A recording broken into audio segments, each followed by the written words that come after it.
In this 4-part series, get an inside look on the making of one of the most anticipated titles in gaming history. This is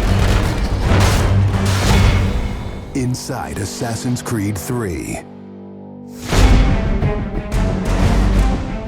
Ever since Europeans arrived in North America, they had been involved in shipping goods back and forth across the Atlantic Ocean. In order to make this economic system work, the British tried to control the goods that are going to the colonies. And it was this goods coming back and forth which made a few places on eastern North America important.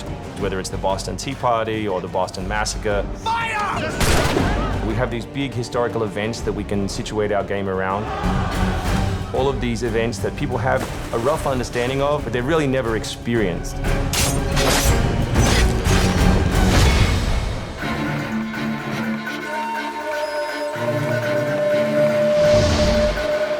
We had to go back and get our historian to find us accurate maps from the era of what Boston and New York looked like.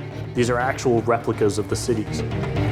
If you're familiar with those cities, you should have that sort of eerie feeling of finding familiar sights. We really wanted to push the animations and just make it look like it's a real living world. As you walk through the crowd, you'll also see animals in the streets. They'd have a pig, they'd just clip his ear in a certain way, and they'd let him go in the street. And then he'd eat garbage, and then when it was time to eat the pig, you'd go and find your pig, and you'd slaughter it and eat your pig.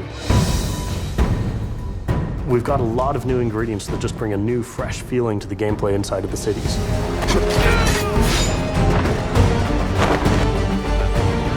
We have these great new stalking zones that you're going to find throughout the cities. It's a great way for you to remain hidden from your enemies and actually be able to sneak up to them so that you could assassinate.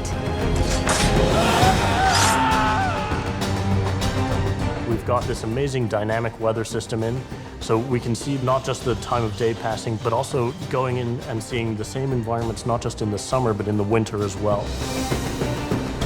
Even though it's a much more condensed area in the city, you actually have to be more careful. There will be carts moving past, so as you're running along the buildings, escaping some snipers, you'll be able to just dive off into a hay cart that's driving past. You'll be able to jump out of that, free run quickly through the streets, through a building, and jump out the other side. See people inside freaking out as you run past through their kitchen.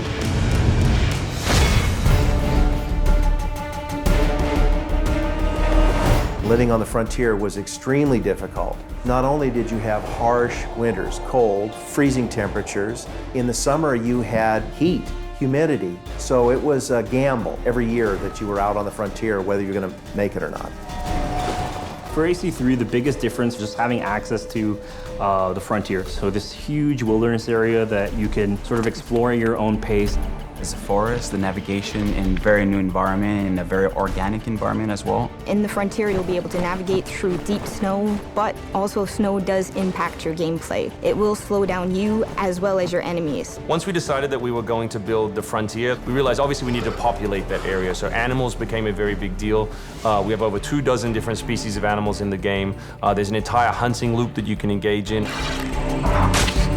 Whenever you're building elements such as animals, you're halfway trying to be real and halfway trying to fulfill that fantasy of what people expect.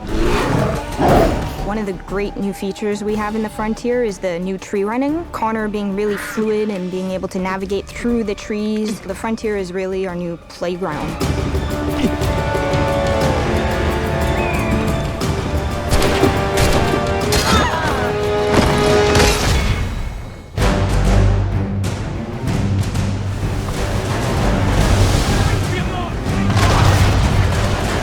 This war at sea was truly a global war and involved not only the British, but the French and the Spanish and the Dutch. Naval engagement of that period was all about closing the distance. Boarding is the end game. You've got to be able to close with the enemy, get alongside, then get on board to steal his ship. You want to take that ship intact if you can, because that's where you get your prize. The prize is whatever is on that ship that you want. Naval warfare was absolutely decisive to success in the American Revolution. Commerce comes by sea, at the same time invaders come by sea. You control the sea and you control the conflict. It's a huge part of the historical period. The revolution is won pretty much at Yorktown by a blockade of ships. You know, we can't ignore this part of the history. This is critical. this is something that we have to do. We started a whole team up just to specifically focus on the naval experience. Naval combat has been a huge challenge. The technology of the wind, the water simulation has been a massive undertaking for the team. Initially, we didn't even think it was feasible because it's a big moving structure. It's a full simulation on high seas where Connor is controlling a ship, he's controlling a crew as well, so he's kind of the master and commander on the ship. Very exciting. I mean, you are on a moving vessel that is very much part of the sea itself.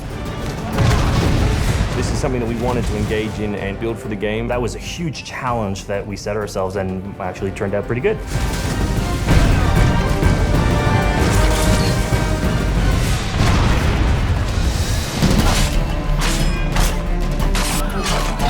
If you haven't played any Assassin's Creed games before, we really think this is a great point to get on board. It is a new story, it is a new character.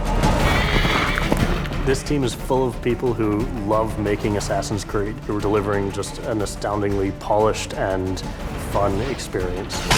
As a creator, nothing gets better. To be frank, it just looks great. Seeing all of this coming together at the end, it's amazing. For new fans, really, this is about as good as it gets. It's by far the biggest and best Assassins yet.